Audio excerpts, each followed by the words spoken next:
games is the one that won the prize of being the video I make. Well, so yeah, here are my top 10 favorite Wii games. Just a couple of guidelines to go over. These are not the top 10 best games on the Wii. These are just my favorites. As such, there are going to be a couple of rules to be put in play. One, these are only games that I have played, obviously. And second, I have to have played them on the Wii. If I played them on a different port but not on the Wii, then it doesn't count. So, sorry Epic Mickey 2, you can't be on the list. But with all that said, let's begin. Some people might say that Super Paper Mario is kind of the black sheep of the Paper Mario series. And to that I say I disagree. Granted, it's not as good as the original or Thousand Year Door, but it still is pretty good and manages to keep up the same Paper Mario spirit, even though the gameplay is completely different. Speaking of the gameplay, that's probably something I should talk about. See, in this game, you don't have a battle system. None.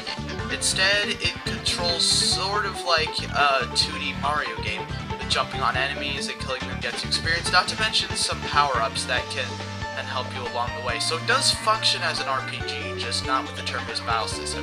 Not to mention the mechanic of flipping between 2D and 3D is also pretty cool. And there's some other things about this game that I like too. For example, the art style with like the character designs. They're just really weird and abstract, and I like it. I do. Not to mention the story's pretty good and surprisingly dark for a Mario game. The villains are just plain awesome. Like I mentioned, Count Blank's great, and while I said Dementio was my second favorite villain in the Mario series, I'm questioning that. I might like him even more than Fawful.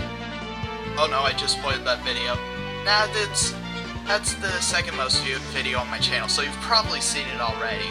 Also, the music in this game is just plain awesome. As you guys may already know, my intro music is the final boss music for this game, and that's well deserved. It's a pretty good track, but not to mention, a lot of the other music in this game is pretty good too. However, there is one thing that keeps this game from being my number one on the list. One big factor that sours the whole experience, and that, my friends, is the level design. Oh man, the level design. Most of the levels are unmemorable at best and memorable for all the wrong reasons at worst. Sure, there are a couple good ones, such as Fort Francis, but then there are just ones that are really hard to figure out, or ones that are just some of the worst ideas for levels possible. Oh, and not to mention, this game can get pretty dialogue heavy at times, which is somewhat frustrating for second playthroughs. Overall, I would say this game is a worthy entry to the Paper Mario series, unlike Sticker Star, and is worth your time.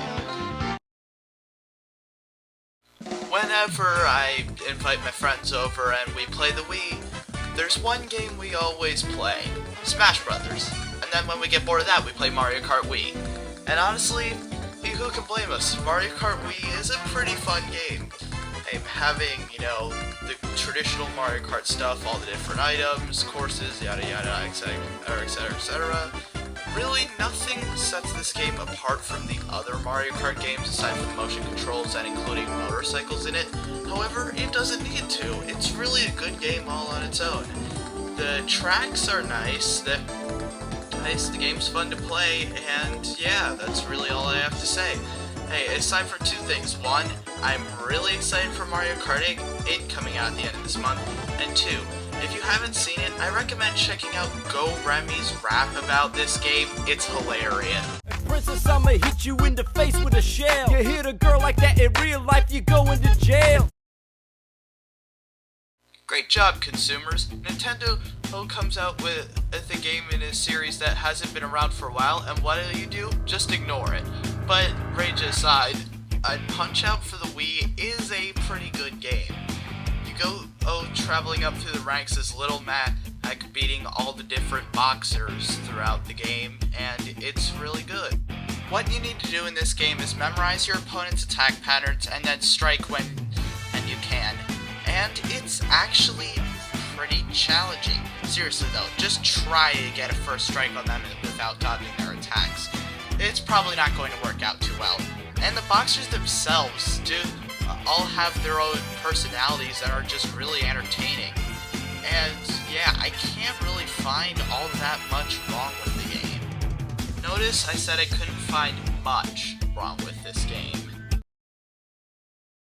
Kirby's Return to Dreamland, my favorite 2D platformer that's multiplayer and on the Wii. Wow, that's a lot of specifications.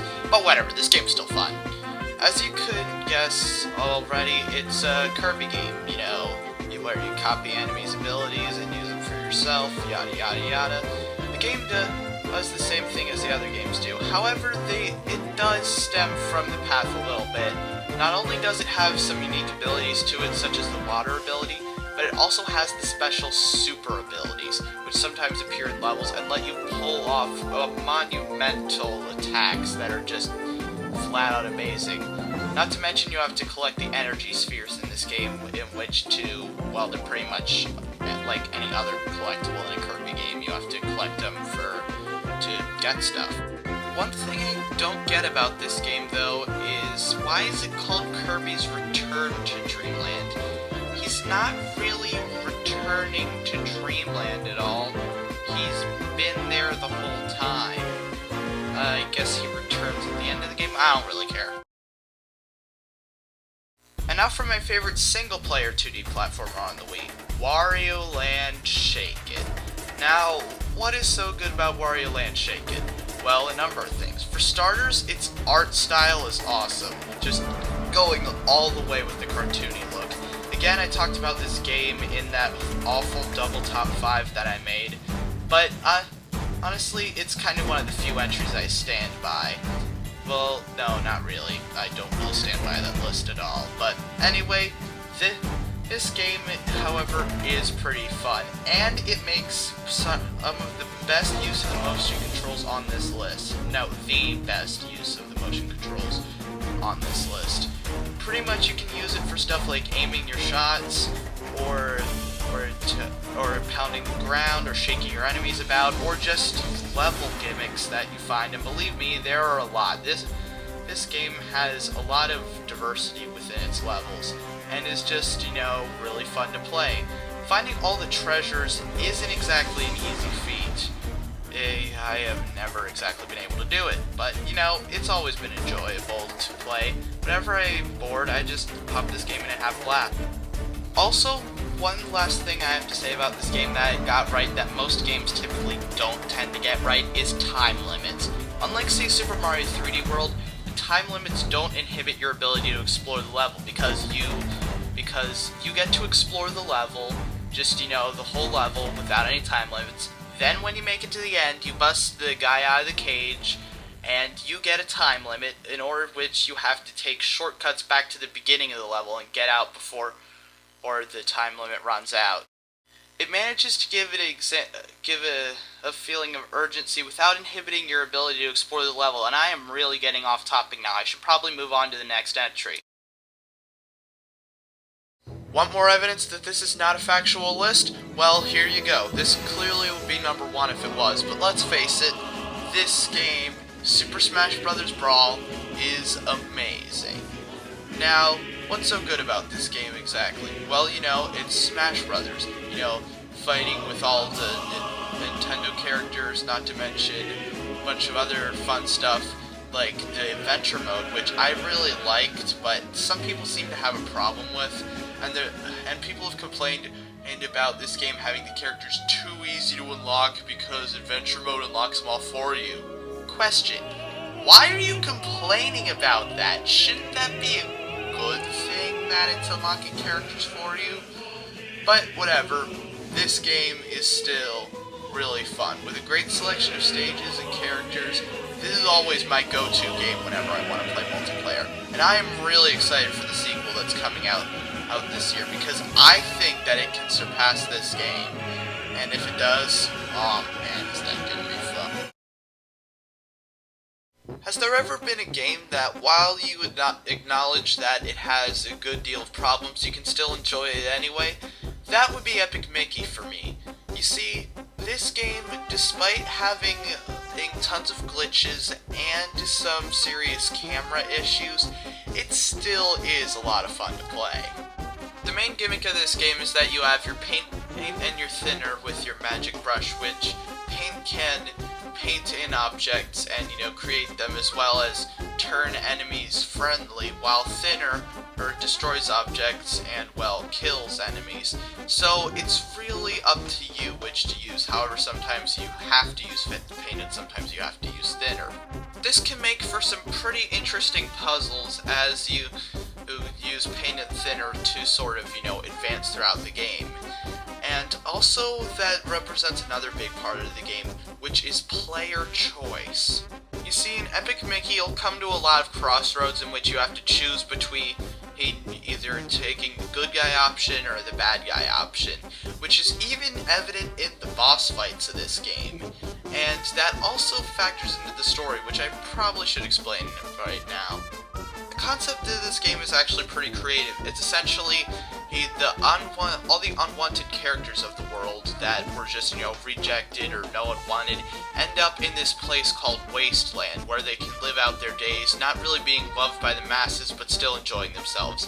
However, at one point, the big thinner disaster happened, which sort of ravaged the land a lot. But the worst part about it is that Mickey's here and he has to get out, and the thing is that he has to deal with throughout the entire game. So whenever Mickey sees these people suffering, he knows it's because of him that they're suffering, and he feels bad about it, which factors into whether you want to save this land or destroy it.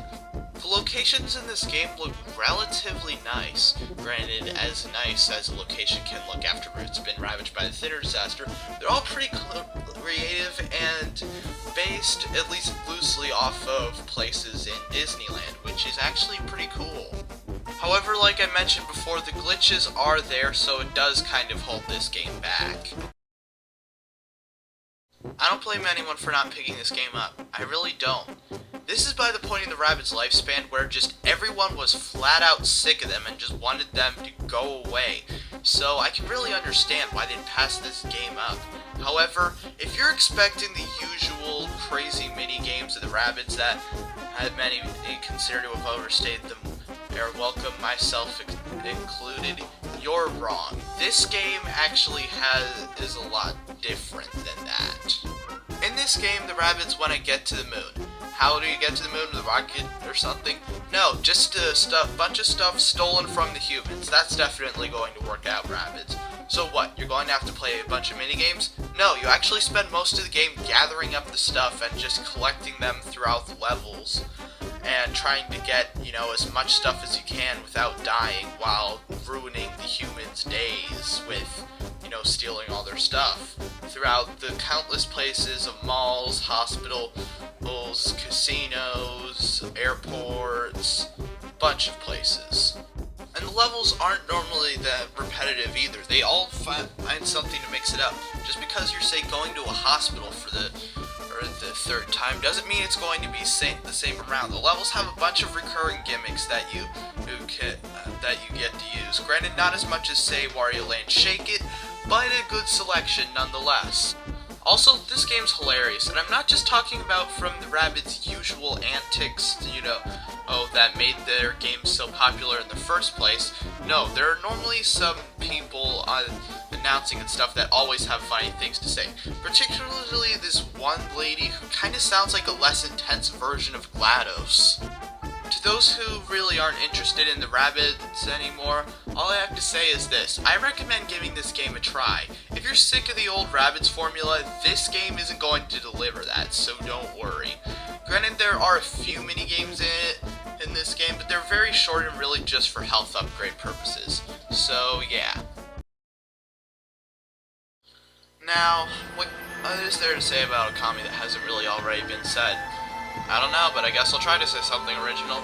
Pretty much, this is one of those games that, sold horribly at the beginning of its lifespan, but thanks to the internet has gained insane popularity to the point of even warranting a sequel. Sheesh, if only Psychonauts had that kind of a following. Whatever, but the thing is, Okami is just an amazing game. The art style, which is probably the thing you notice first off, is like Japanese water underpainting thing or something. I do not know, but it's great. Also, in the game, you just have a lot of freedom to go around, I feel. And you can use your brush techniques to sort of pull off different moves and powers. When it comes to brush techniques, it's kind of weird considering just whether or not they work. Some powers, such as Mist of Time, work almost every single time. However, there are some powers, such as Bloom, almost never work. And it can get pretty frustrating sometimes to try to get that one to work.